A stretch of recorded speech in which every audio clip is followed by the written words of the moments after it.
Добро пожаловать обратно, друзья! Африка снова зовет, и ее история продолжается. Среди палящего солнца, бескрайних саванн и древнего дыхания земли.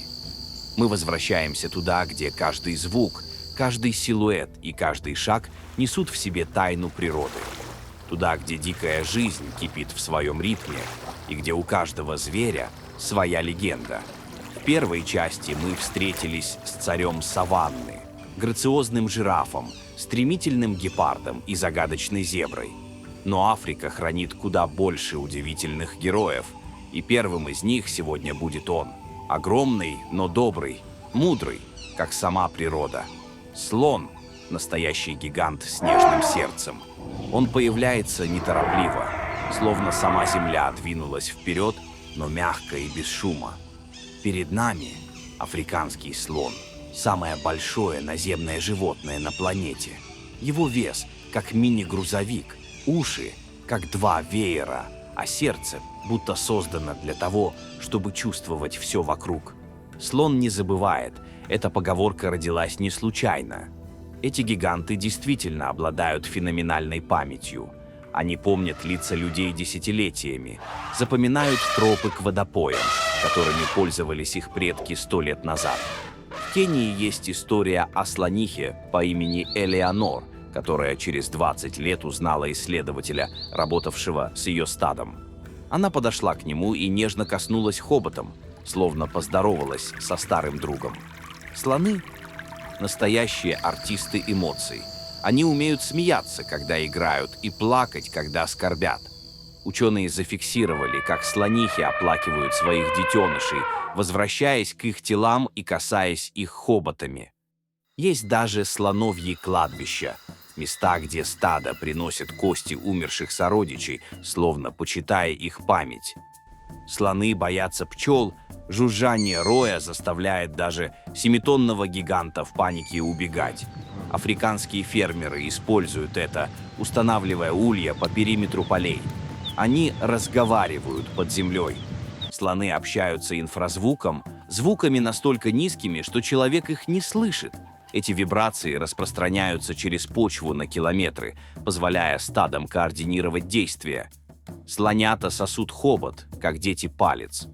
Это помогает им успокоиться и научиться управлять этим сложным инструментом, состоящим из 40 тысяч мышц. Слоненок рождается весом около 100 килограммов и почти сразу встает на ноги, чтобы не отстать от стада. Хобот слона – это универсальный инструмент. Он может поднять с земли монетку или вырвать дерево вместе с корнем. Есть удивительные наблюдения. Слоны иногда танцуют под луной. Они встают на задние ноги, покачиваются из стороны в сторону, издавая тихие мелодичные звуки. Ученые до сих пор не могут объяснить это поведение. Может быть, это их способ медитации или древний ритуал, передающийся из поколения в поколение. Некоторые слоны научились рисовать. В заповедниках Таиланда слоны держат кисти хоботами и создают абстрактные картины. Конечно, это результат дрессировки. Но сам факт того, что они способны на такую тонкую работу, поражает воображение. Согласно старинной легенде народа Луо, Бог дал слону огромные уши, чтобы он мог слышать все вокруг, не только звуки, но и чувства. По этой легенде слоны были первыми хранителями лесов. Они не только шли тропой, но и учили других уважать землю, по которой ступаешь. Если слон остановился и замер, значит, он слушает не ветер, а голос земли. И когда последний шаг слона растворяется в пыльной дымке саванны, наступает тишина. Глубокая, таинственная, почти осязаемая. Но там, где царит тишина, всегда рождается новый звук. Сначала тихий плеск, затем мощный всплеск воды, словно природа сделала вдох и выплеснула новую жизнь.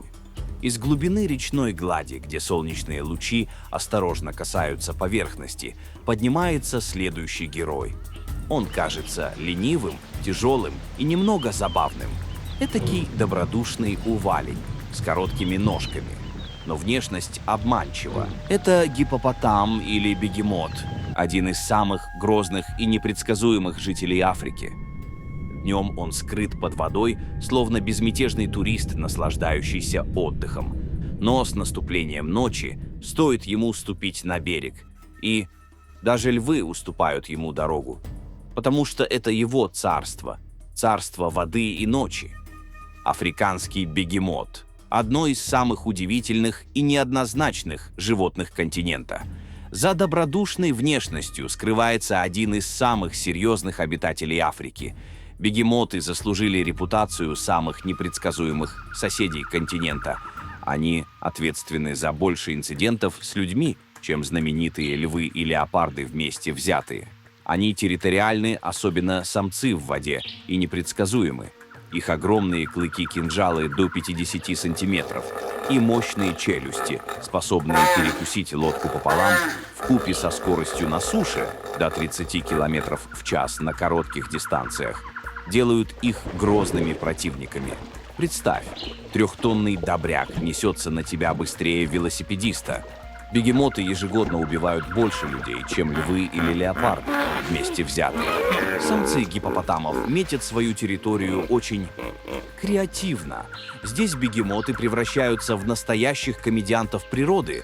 Самцы освоили уникальный способ маркировки территории. Они превратили обычный процесс в фонтанное шоу. Размахивая хвостом во время туалетных дел, они создают 10-метровый душ для всех окружающих. Это как если бы садовый спринклер получил очень специфическое задание. Природная логика. Чем дальше разлетается послание, тем больше территория под контролем. Удивительные факты о бегемотах. Факт первый. Они не плавают, а ходят по дну. Представьте себе, бегемот проводит в воде до 16 часов в день. Но вот парадокс. Он не умеет плавать в привычном для нас понимании. Как же он передвигается под водой? Очень просто. Бегемот буквально ходит по дну реки, отталкиваясь мощными ногами от грунта. Иногда он медленно парит в толще воды, словно космонавт в невесомости. А дышать? Каждые 3-5 минут наш герой всплывает к поверхности, чтобы глотнуть воздуха. Хотя при необходимости может задерживать дыхание до 30 минут. Впечатляет. Правда? Факт второй. Тайна кровавых слез. А теперь приготовьтесь к сюрпризу. Те самые знаменитые кровавые слезы бегемота – это вовсе не кровь и не слезы. Это уникальный кожный секрет красновато-оранжевого цвета. И знаете что? Это настоящий природный косметический набор 3 в одном. Во-первых, он работает как естественный солнцезащитный крем, защищая нежную кожу от палящего африканского солнца. Во-вторых, действует как антисептик. Помогает заживлять раны и бороться с инфекциями. И в-третьих, служит увлажняющим средством, предотвращая пересыхание кожи на воздухе. Природа – лучший косметолог. Факт третий. Родственники из глубин океана. А вот самое неожиданное открытие. Готовы узнать, кто является ближайшими родственниками нашего сухопутного великана? Можете подумать, свиньи, буйволы. А вот и нет. Ближайшие живые родственники бегемотов – это киты и дельфины. Да-да, именно китообразные. Эволюционные пути разошлись около 55 миллионов лет назад. Один предок ушел в океан и стал китом, а другой остался на суше и превратился в бегемота. Неудивительно, что бегемоты так любят воду. Это у них в крови. Точнее, в генах. Вот такие они, бегемоты, полные сюрпризов и неожиданностей. Каждый раз, когда мы думаем, что знаем о них все, природа преподносит нам новые открытия. Помните, в мире животных нет ничего обыденного, есть только то, что мы еще не успели как следует изучить. Факт четвертый. Ночные гурманы саванны. А знаете ли вы, что бегемоты – настоящие гурманы, но только в ночное время? Весь день они проводят в прохладной воде, отдыхая и переваривая вчерашний ужин. Но как только солнце садится, начинается настоящее приключение. Наши герои выходят на берег и отправляются в гастрономический поход. Представьте себе, трехтонный великан проходит до 10 километров за ночь в поисках самой вкусной травы. И какой у него аппетит! За одну ночь взрослый бегемот может съесть от 40 до 50 килограммов травы. Это как если бы вы съели 1000 салатов за один присест. Факт пятый. Тяжеловесы-спринтеры. Теперь приготовьтесь удивиться. Взрослые самцы бегемотов весят от 1,5 до 3,5 тонн. Самки чуть изящнее, от 1,5 до 2,5 тонн. Казалось бы, с таким весом они должны быть неуклюжими увальнями, верно? Как бы не так. В воде бегемоты двигаются с удивительной грацией, словно огромные подводные танцоры. А на суше они могут развивать скорость до 30 км в час. Представьте, 3-тонный спринтер мчится быстрее велосипедиста. Факт шестой. Речные аристократы. Бегемоты – это не просто животные, это настоящие аристократы речного мира. Они живут группами, которые красиво называются ленищами.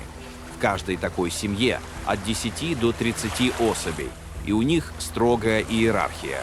Во главе стоит доминантный самец, настоящий король реки. Он яростно защищает свою водную территорию от всех конкурентов. Это как речная монархия, где каждый знает свое место и соблюдает древние правила. Факт седьмой. Инженеры экосистемы. А вот самый неожиданный факт. Бегемоты – это природные инженеры-экологи. Их помет, богатый питательными веществами, работает как естественное удобрение для водоемов. Он способствует развитию планктона, а значит и рыб. Получается, что бегемоты кормят всю речную экосистему. Но это еще не все. Когда они прокладывают свои ночные тропы через заросли, они создают настоящие магистрали, которыми потом пользуются другие животные. Можно сказать, что бегемоты – это архитекторы и садовники африканских рек. Одновременно. Вот такие они, наши речные великаны. Ночные гурманы, тяжеловесы-спринтеры, аристократы и инженеры экосистемы в одном лице. Точнее, в одной туше. Каждый раз, глядя на этих удивительных созданий, понимаешь, природа не перестает нас удивлять своими гениальными решениями. И напоследок, легенды Африки. У народа банту говорили, что бегемот – это дух хранителя реки, который знает границу между жизнью и смертью. Он будто смеется днем, отдыхая в воде, но ночью может наказывать тех, кто нарушил законы природы. Поэтому к бегемоту относились с почтением и осторожностью. А в Древнем Египте богиня Тау с телом бегемота, головой львицы и крокодильем хвостом была символом материнства и защиты. Вот такой он, бегемот, грозный, но священный. Посмотри в его глаза. Там нет ярости, только тяжесть и мудрость. Он не ищет битвы, но если она придет к нему, он станет самой грозной волной на берегу. Сила, скрытая в покое. Вот что такое бегемот. Но Африка полна контрастов. И пока один герой скрывается в глубине реки, в кронах деревьев и среди скал уже кипит новая жизнь. Громкие крики, быстрые движения, целый вихрь эмоций. Встречайте бабуина, умного, ловкого и удивительно похожего на нас. Бабуин – это не просто обезьяна. Это настоящий актер и философ африканской саванны, чья жизнь полна драм, юмора и неожиданных открытий. В мире, где громкие выживают, а умные доминируют, бабуин стал мастером обеих ролей. Он не прячется и не скрывается. Он в центре событий, шумный, ловкий, хитрый и очень-очень умный. Бабуины – это не одиночки. Это семья, стая, сообщество. Их жизнь кипит, как настоящая африканская деревня. Кто-то ссорится, кто-то мирится. Играют малыши, старшие следят за порядком. Бабуины встречаются почти по всей Африке, от жарких саванн до горных районов. Существует 5 основных видов. Оливковый бабуин самый распространенный. Его можно встретить в Восточной и Центральной Африке. Желтый бабуин, более стройный и активный, живет в саваннах Юга и Востока. Гвинейский бабуин, массивный и мощный, предпочитает скалистые и сухие регионы. Гамадрил или священный бабуин – один из самых известных. С роскошной серебристой гривой, живет в горных районах Эфиопии и упоминается в древнеегипетских мифах. Чакма или медвежий бабуин – крупный южноафриканский вид, известный своим бесстрашием, может смело заходить в деревни и даже воровать еду прямо с пикников. Образ жизни и поведение бабуинов, как в мини-государстве, Когда смотришь на стаю бабуинов, создается ощущение, что попал в другой мир. Это не просто обезьяны. Это социальные гиганты, живущие по своим строгим, но понятным законам. Они объединяются в отряды от 10 до 200 особей. И если вам кажется, что в вашем офисе сложно, вы просто не видели бабуинов в действии. У гамадрилов все четко. Гаремная система. Один взрослый самец и несколько самок с детенышами. Такие семьи собираются в кланы, а кланы в банды, где у каждого есть место и роль. У других видов смешанные группы. Несколько взрослых самцов и самок. Молодняк. Внутри настоящая иерархия. Строгая, порой жесткая. Самцы соревнуются за статус. Самки передают положение по наследству, как титул. Меню бабуина, как в ресторане на 100 страниц. Фрукты, семена, корни, цветы, грибы, яйца, ящерицы, даже зайчата. А если повезет, и остатки чьего-то пикника или фермерского урожая. Они всеядны, умны и легко подстраиваются под любую среду. Хотя большую часть времени они проводят на земле. Бабуины – отличные лазальщики. Деревья для них – это столовая, спальня и спасение от хищников. А по земле они носятся на всех 4 с такой скоростью, что удивятся даже гепарды. Защищают свое и не стесняются показать это. Бабуины территориальны, особенно если дело касается воды, еды или удобного дерева. И если рядом появляется другая группа, возможны настоящие обезьяньи баталии. Их язык — это не просто крики, это целый арсенал сигналов. Лай, визг, рычание, воркование. Зевота — это угроза, оскал, не всегда агрессия. Пристальный взгляд — это вызов. Чистка шерсти — это не про чистоту, это про дружбу, доверие и мир. А теперь, внимание, интеллект. Бабуины известны своим умом и изобретательностью. Они используют камни и палки, учатся друг у друга, запоминают лица и связи. И да, они решают задачи быстрее, чем ты успеешь сказать «банан».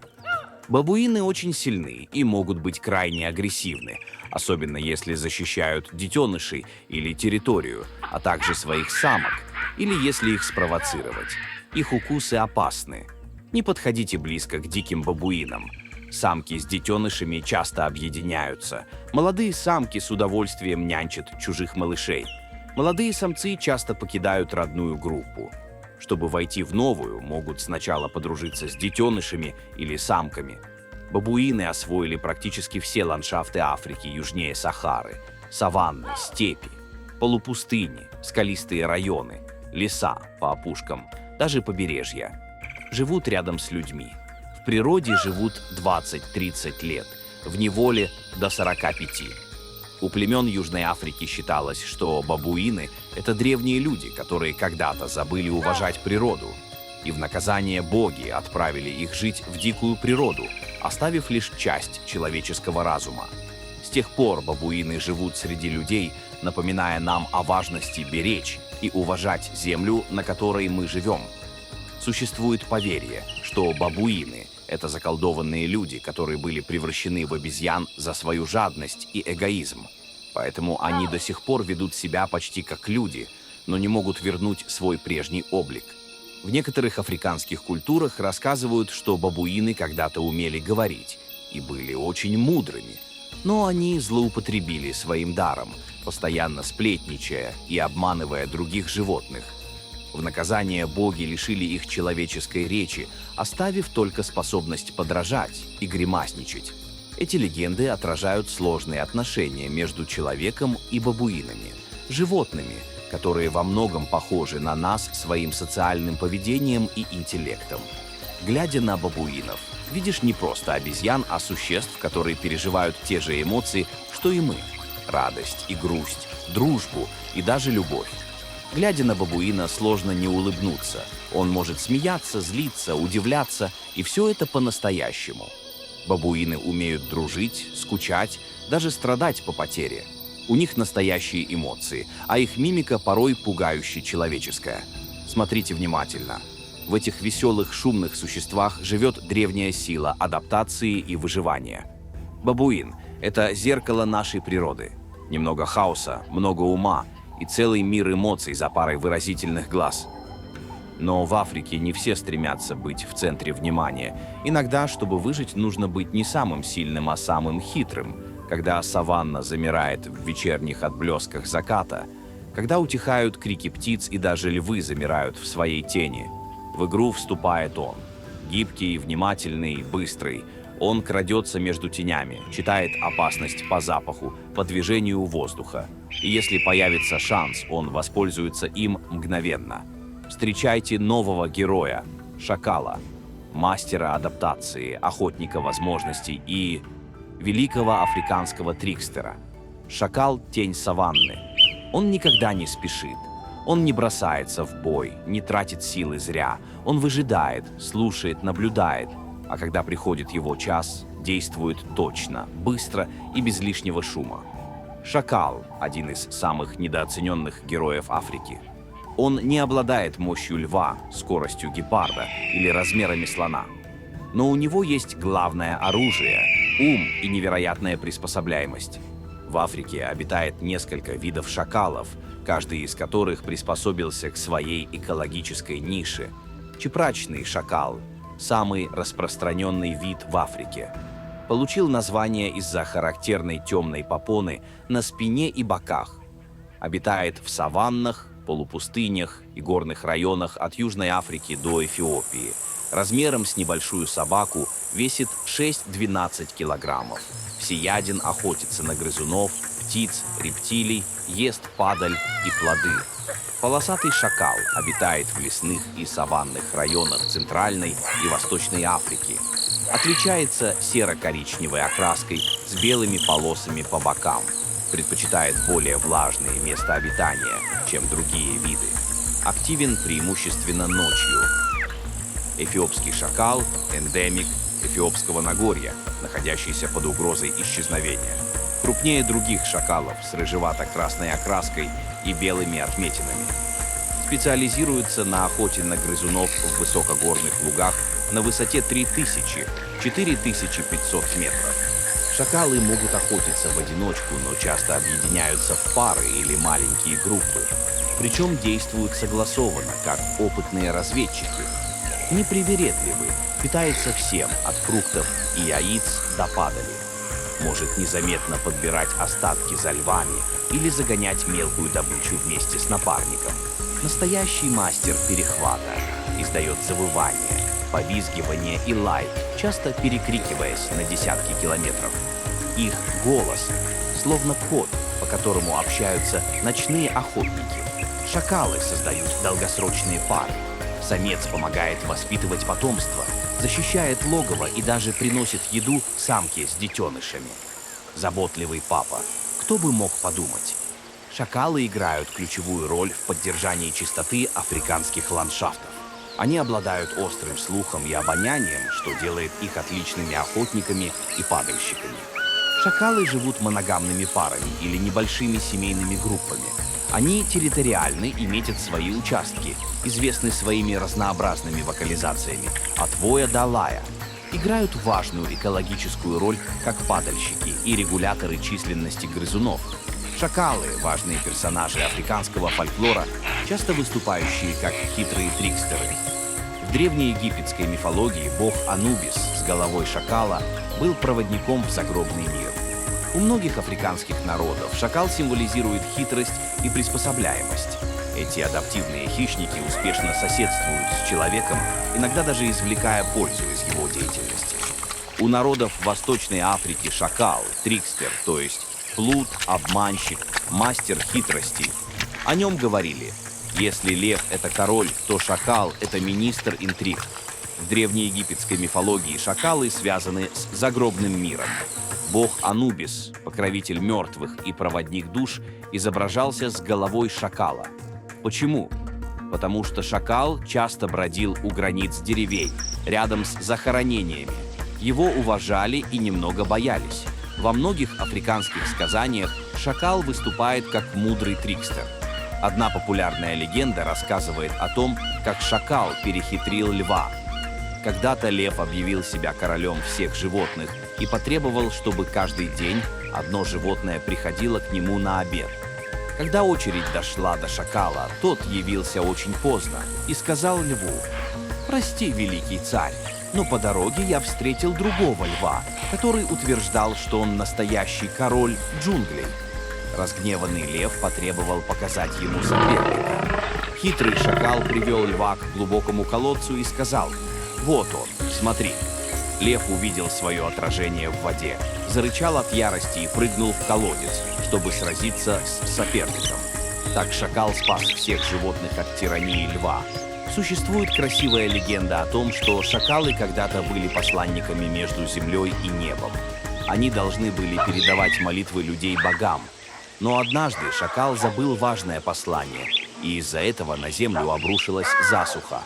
С тех пор шакалы каждую ночь воют, пытаясь вспомнить забытые слова и донести их до небес. Эти легенды отражают восприятие шакала как умного, хитрого, но не всегда надежного персонажа качества, которые люди наблюдали в поведении этих животных в природе. И вот он, шакал, ночной разведчик, мудрый хитрец и настоящий мастер выживания. Он завершает наш сегодняшний путь по дикой и яркой Африке. Мы увидели силу слона, спокойствие бегемота, хаос и разум бабуина, а теперь тень и осторожность шакала. Каждый из них как часть большой мозаики жизни, в которой нет главных и второстепенных. Здесь все взаимосвязано, и каждый герой хранит свою тайну. Но Африка еще не раскрыла всех своих секретов. За горизонтом нас ждут новые встречи, легенды и судьбы, сплетенные солнцем, песком, дыханием дикой природы. А пока замри. Прислушайся. Может, где-то уже звучит зов следующего героя.